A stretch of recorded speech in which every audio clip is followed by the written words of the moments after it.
नमस्कार। प्रकृति के बारे में बहुत सारी बातें हो रही हैं। हम सब बहुत चिंतित हैं और बहुत सारे बंधु बहुत सुंदर काम कर रहे हैं जमीनी स्तर पे। प्रकृति संवाद एक ऐसा कार्यक्रम बनाया गया है जिसमें ऐसे जो महानुभाव हैं उनसे हम बात करेंगे, समझेंगे वो धरातल पे क्या कर रहे हैं। आज हमारे साथ नवल जी रघुवंशी भाई साहब हैं। पेशे से आप प्राध्यापक हैं कृषि क्षेत्र में। नवल इंस्टीट्यूट के नाम से एक बहुत अच्छी संस्था चलाते हैं जिसमें पिछले 31 सालों में 38,000 से ज़्यादा कृषि क्षेत्र में विद्यार्थियों को प्रशिक्षित किया है। शायद एक विश्व रिकॉर्ड है। भाई साहब अभी पिछले 5 वर्षों से भूमि सुपोषण ऐसा अभियान चला रहे हैं। हम भाई साहब से जानना चाहेंगे कि ये क्या कार्यक्रम है। भूमि सुपोषण वैसे क्या है, थोड़ा हमें बताएं। जी नमस्कार। नमस्कार वैसे। भूमि सुपोषण एवं संरक्षण अनवरत जन अभियान जी, इस नाम से एक ये राष्ट्रीय स्तर का जागरण अभियान है। जी, भूमि सुपोषण और संरक्षण की आवश्यकता क्यों, मतलब नाम से ही विदित हो रहा है कि भूमि सुपोषण एवं संरक्षण। जी, तो संरक्षण हम किसका करते हैं? तो संरक्षण हम उसका करते हैं जो संकट में होता है।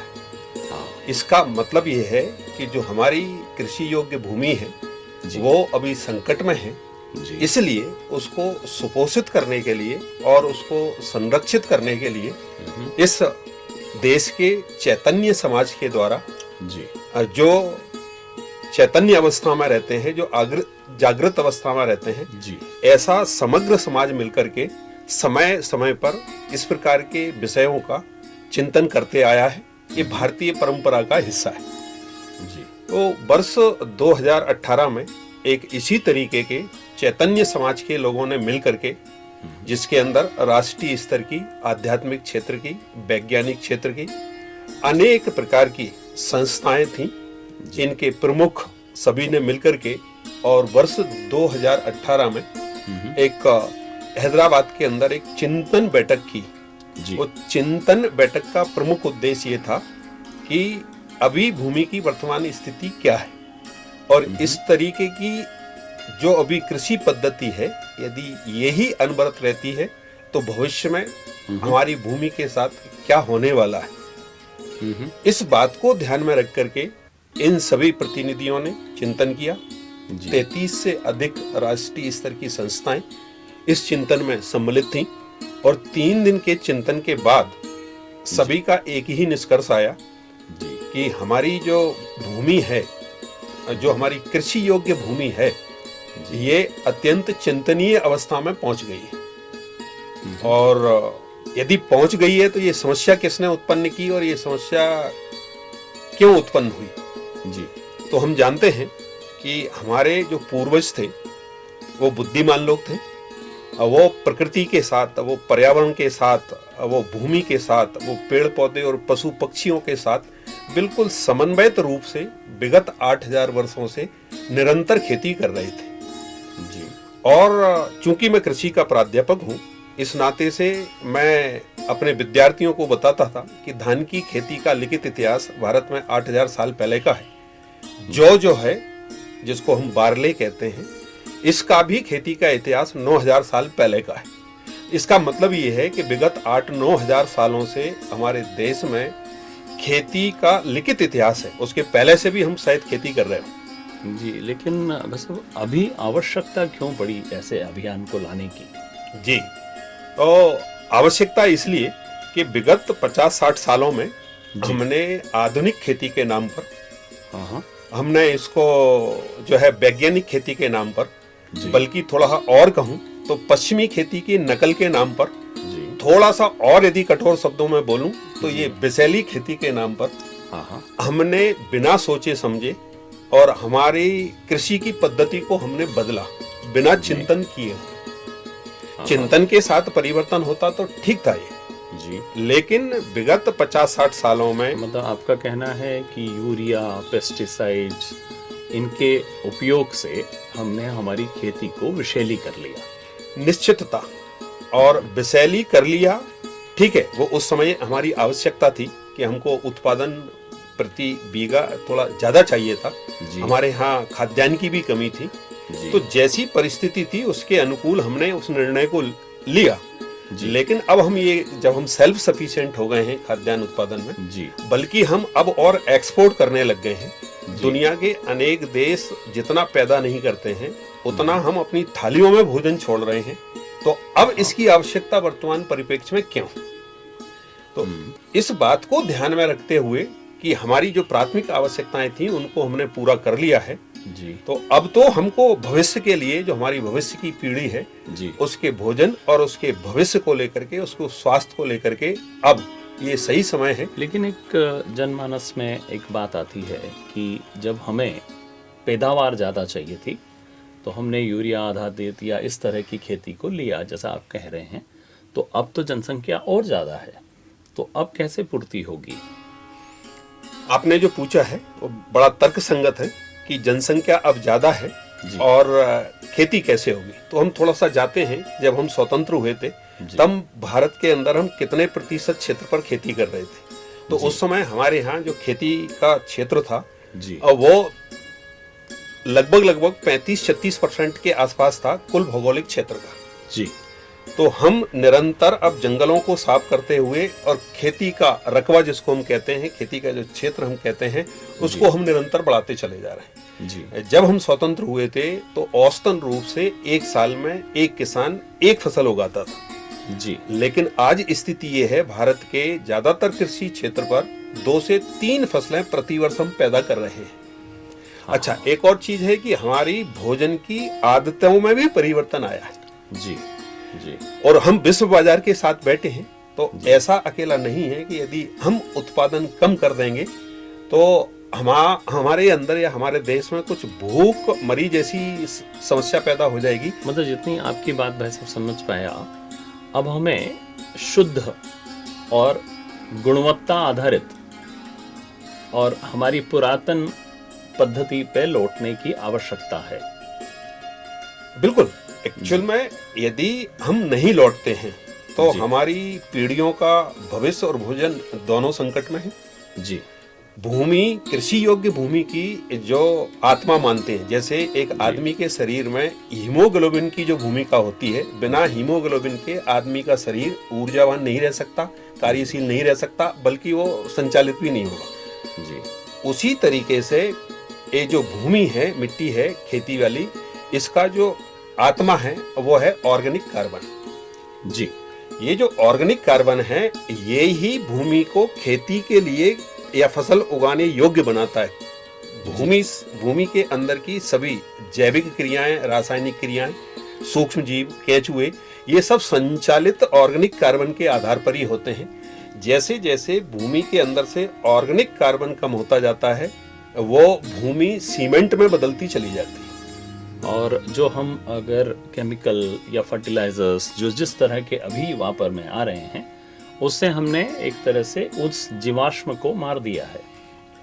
निश्चित उसको मार दिया है, बल्कि अब ये कह सकते हैं कि लगभग समाप्ति की ओर है। जो वैज्ञानिक आज हमसे कहते थे कि ये आधुनिक खेती करना है, मैं आपकी जानकारी में लाना चाहूंगा, भारतीय कृषि अनुसंधान परिषद ICAR, ये भारत में कृषि अनुसंधान और कृषि शिक्षा के लिए सर्वोच्च संस्था है। जी। इसके जो शीर्षस्थ वैज्ञानिक हैं, जो इसके उच्च श्रेणी के वैज्ञानिक हैं, जी, अब वो आज एक बात कर रहे हैं कि हम जिस तरीके से खेती कर रहे हैं, यदि इसी तरीके से हम इसको करते रहे तो भारत की 90% कृषि योग्य भूमि जी, ये सिर्फ 80 से 90 फसलें और दे सकती है आपको। 80 से 90 फसलों की और टोटल आप खेती कर सकते हैं। इसका मतलब ये है कि एक साल में हम यदि 2 फसलें उगाते हैं या 3, तो 30 से 35 साल की खेती और भारत में बची है। ये वैज्ञानिकों के हिसाब से। और फिर खाद्यान्न का संकट है। और फिर खाद्यान्न का संकट है। तो भाई साहब, इसका समाधान क्या है? समाधान तो ये है कि हमको, जो हमारे पूर्वज लोग खेती करते थे, जी। जो खेती के सूत्र कृषि पाराशर जो है वो ग्रंथ में दिए हुए हैं, जी। उनकी ओर थोड़ा सा लौटना पड़ेगा। साथ ही साथ जो भारतीय कृषि का चिंतन था, उस चिंतन की पुनर्स्थापना की ओर हमको जाना पड़ेगा। जी।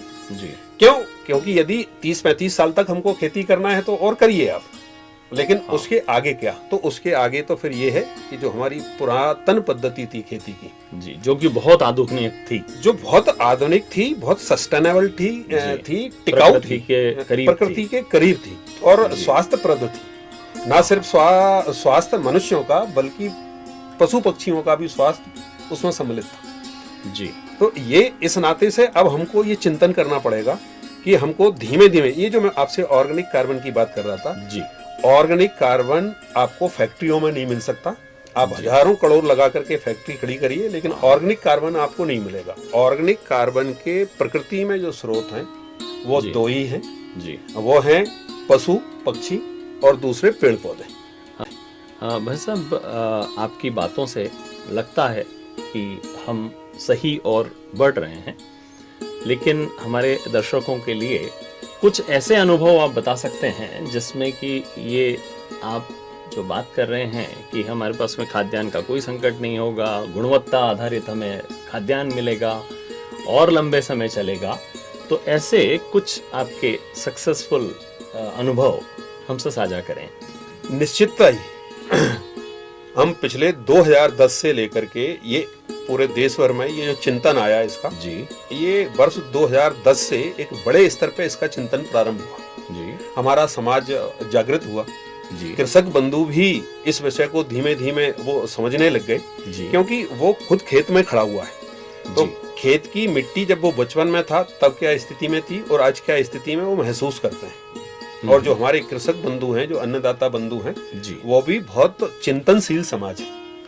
तो पूरे देश भर के अंदर गौ आधारित कृषि की तरफ, प्राकृतिक कृषि की तरफ अब बड़ी संख्या में लोग बढ़ रहे हैं।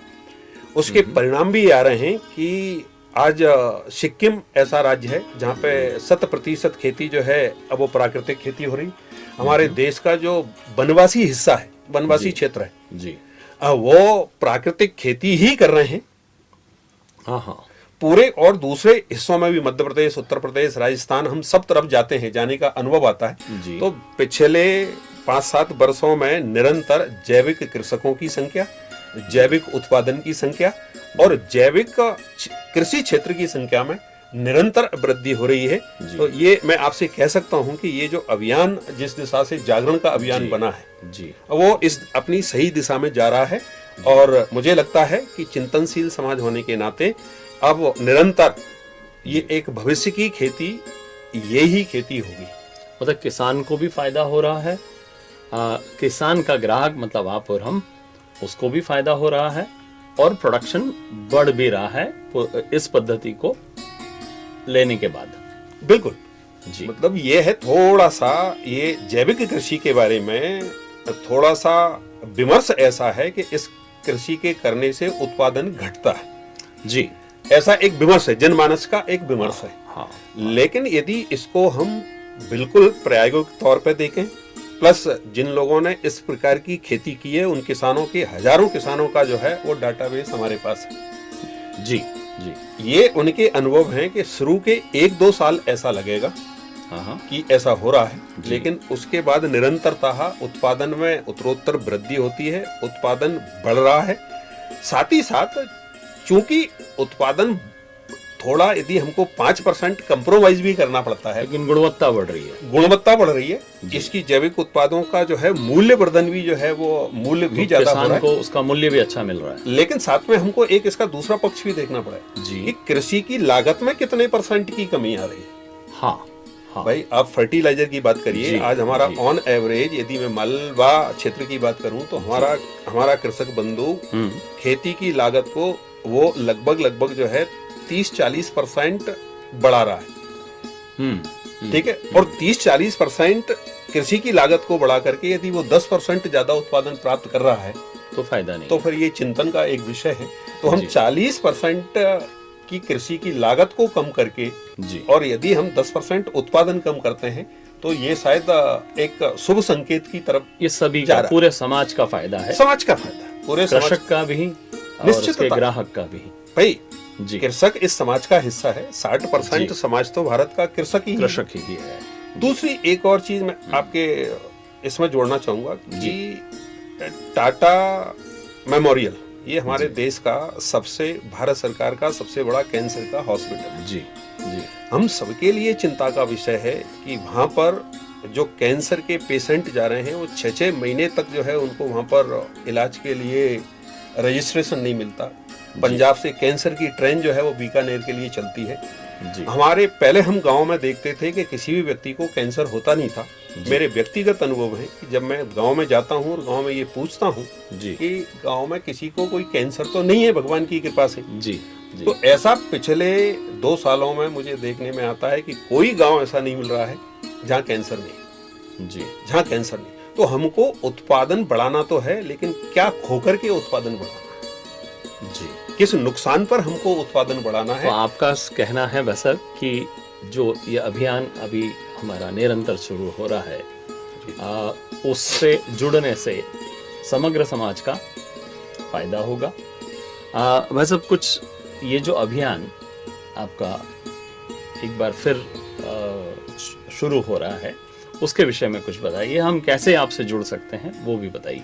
जी, तो इस अभियान की थोड़ी सी पृष्ठभूमि आपके सामने रखूंगा जी कि ये अभियान वर्ष 2021 से प्रारंभ हुआ। जी इस अभियान के अंदर भारत के समाज के सभी वर्ग, चाहे वो वैज्ञानिक हों, चाहे वो किसान हों, चाहे वो नीति निर्माता हों, साधु संत हों, आदमिक हों, जो है वो आपके सामाजिक कार्यकर्ता हों, जी सब समग्र समाज का इस अभियान को साथ मिल रहा है। जी विपरीत परिस्थितियों के बाद भी 2021 में लगभग पूरे देश भर के अंदर 5000 ग्रामीण गांव और शहरों में इसके भूमि पूजन के कार्यक्रम हुए जी और विगत 4 साल में जी 25,000 गांव और शहरों में लगभग 40,000 स्थानों पर भूमि पूजन के कार्यक्रम अभी तक संपन्न हुए। जी आप कह सकते हैं कि लद्दाख के बिल्कुल बर्फीले स्थानों से लेकर के और तमिलनाडु के बिल्कुल समुद्र के किनारे वाले गांवों में, इधर आप चले जाइए अरुणाचल प्रदेश से लेकर के और द्वारिका तक का ग्रामीण क्षेत्रों में इस तरीके के भूमि माता पूजन कार्यक्रम निरंतर संपन्न हो रहे हैं। भाई साहब, ये जो भूमि सुपोषण के कार्यक्रम कई होने वाले हैं, इसकी कोई एक विधि है पूजन की?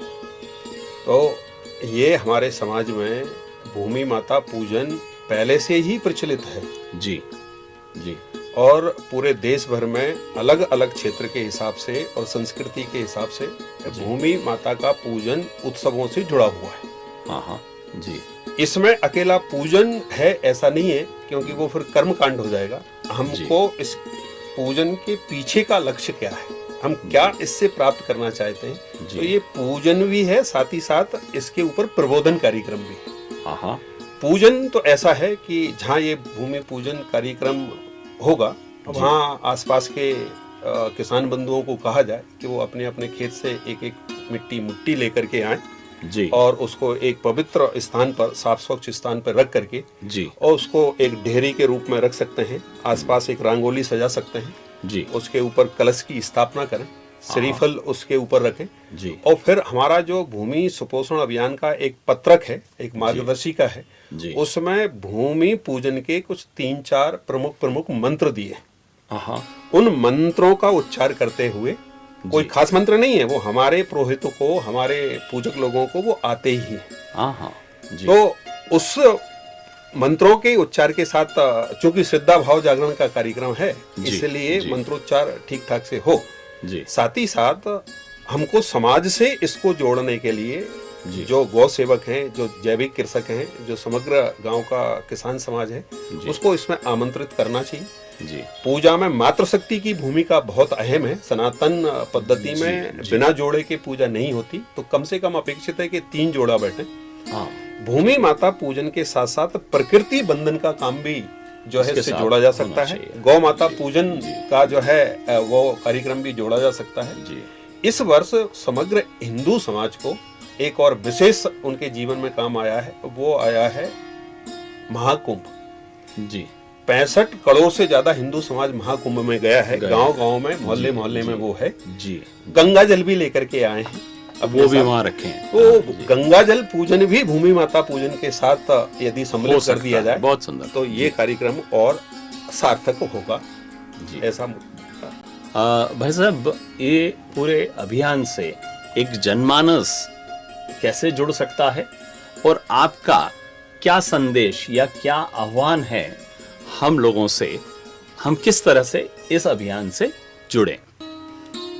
जैसे मैंने कहा कि ये पीढ़ियां बचाने का अभियान है, जी, ये अकेला जी। भूमि बचाने का अभियान नहीं है। जी तो जो भी जनमानस, जो भी परिवार अपने बच्चों के भविष्य को लेकर, उसके भोजन को लेकर के चिंतनशील है, जी, उस सभी वर्गों को इस अभियान से जुड़ना चाहिए। आप जहाँ भी आप निवास करते हैं जी, वहाँ आसपास में ये भूमि पूजन के कार्यक्रम आयोजित होने वाले हैं ही।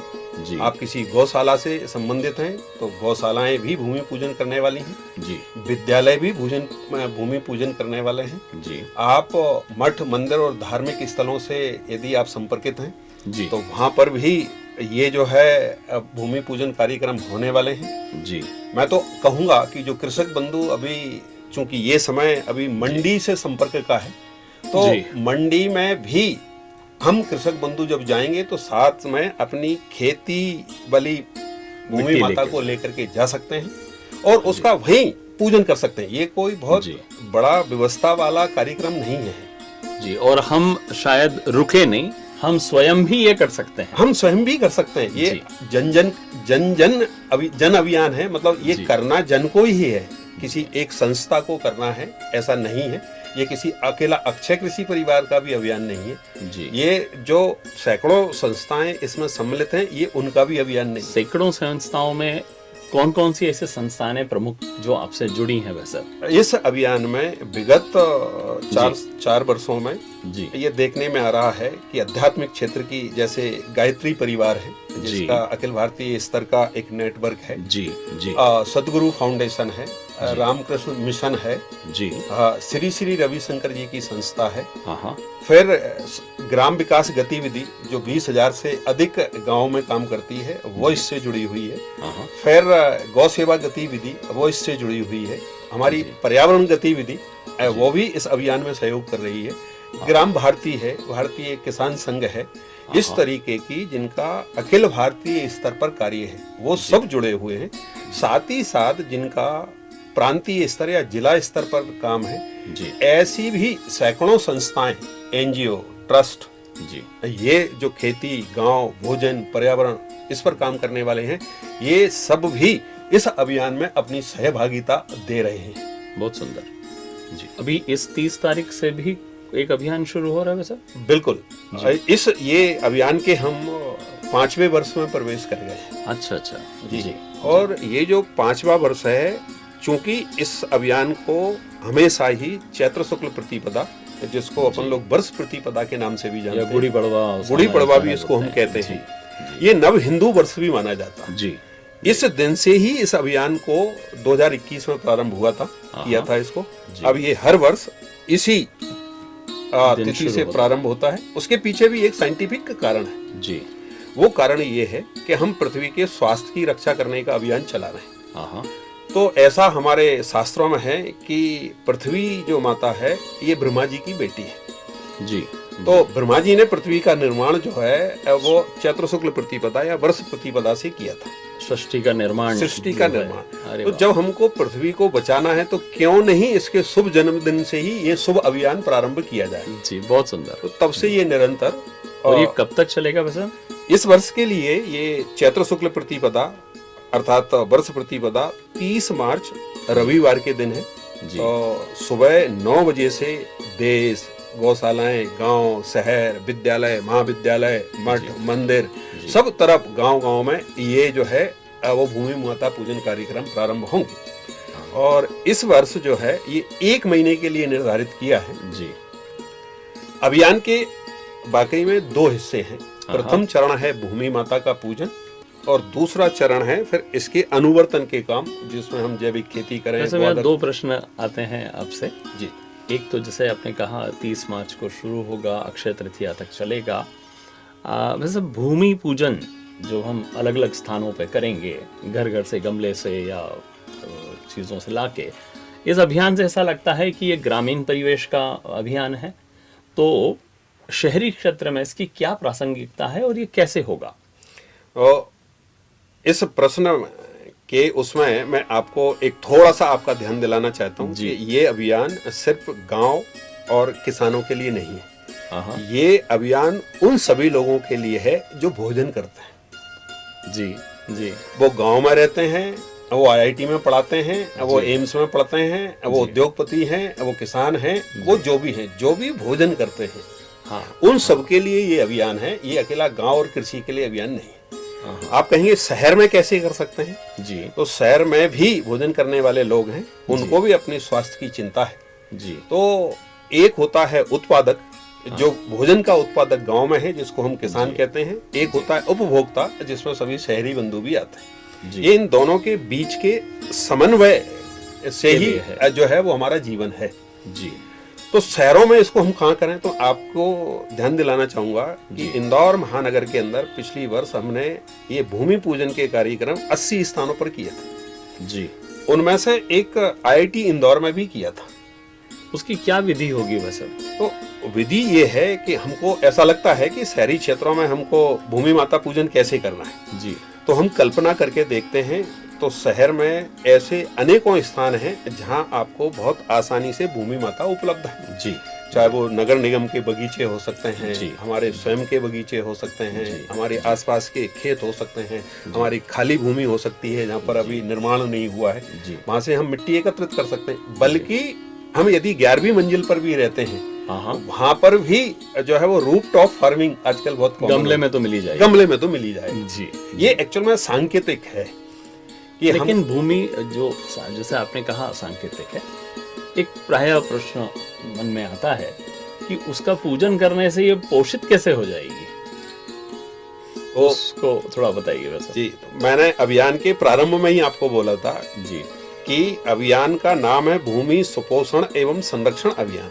जी जी जी। तो सुपोषण का मतलब अकेला पोषक तत्व उपलब्ध कराना नहीं है। जी। सुपोषण का मतलब है कि भूमि हमारी माँ है और हम इसके पुत्र हैं। जी। तो एक पुत्रों का अपनी माँ के प्रति जो व्यवहार होना चाहिए। हाँ। पुत्र अपनी माँ से दूध भी प्राप्त करेगा, पुत्र अपनी माँ की सेवा भी करेगा, पुत्र अपने माँ की स्वास्थ्य की भी चिंता करेगा, माँ को कुछ नहीं हो इस सब की बातें भी पुत्र करेगा।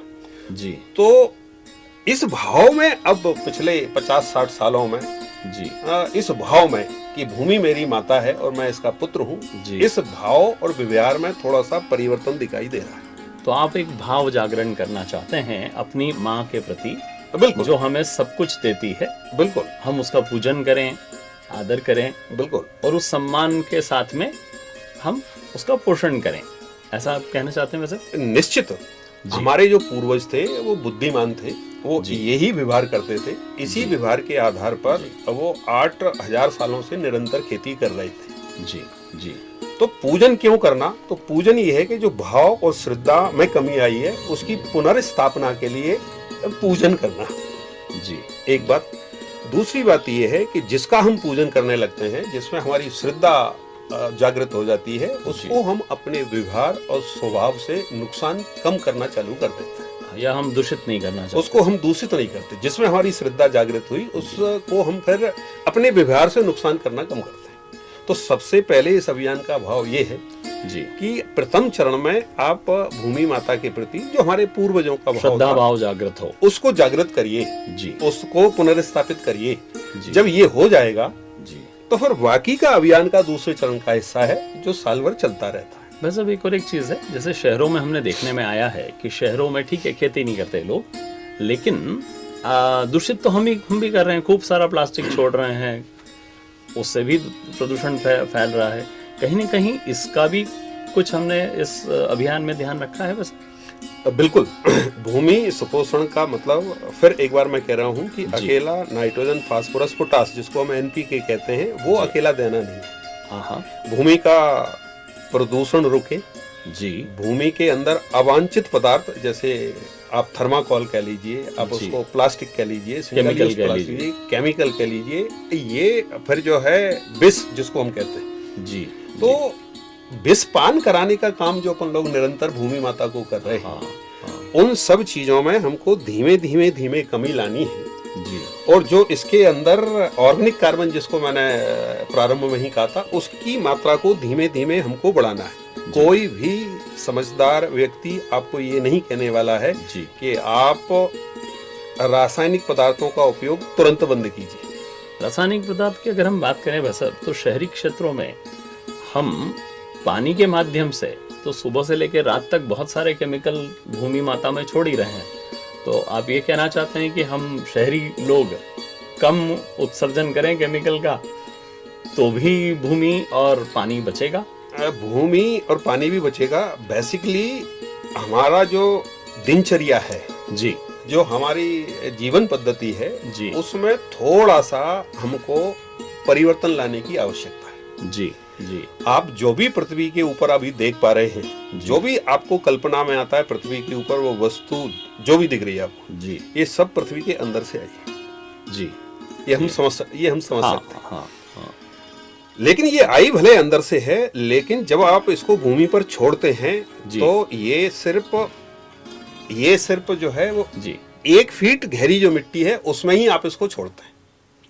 और वैज्ञानिक तौर पर ये कृषि योग्य जो भूमि है जी, फसल उगाने के लिए, ये सिर्फ पृथ्वी की ऊपरी 1 फीट जो सतह है जी, ये ही फसल उत्पादन कर सकती है, बाकी का फसल उत्पादन नहीं कर सकती। जी। तो जो भी हम कुछ मिला रहे हैं वो सब कुछ इसके अंदर ही छोड़ते जा रहे हैं, इसी को प्रदूषित कर रहे हैं, तो नुकसान इसी का है। जी। इसलिए इसमें शहर और गांव का विषय नहीं है, हम सब उस मिट्टी के पीछे ही लगे हुए हैं। जी, धन्यवाद भाई साहब। ये बहुत ही रोचक विषय लगा मेरे लिए भी। आज तक ये था कि ये सिर्फ ग्रामीण लोगों के लिए है।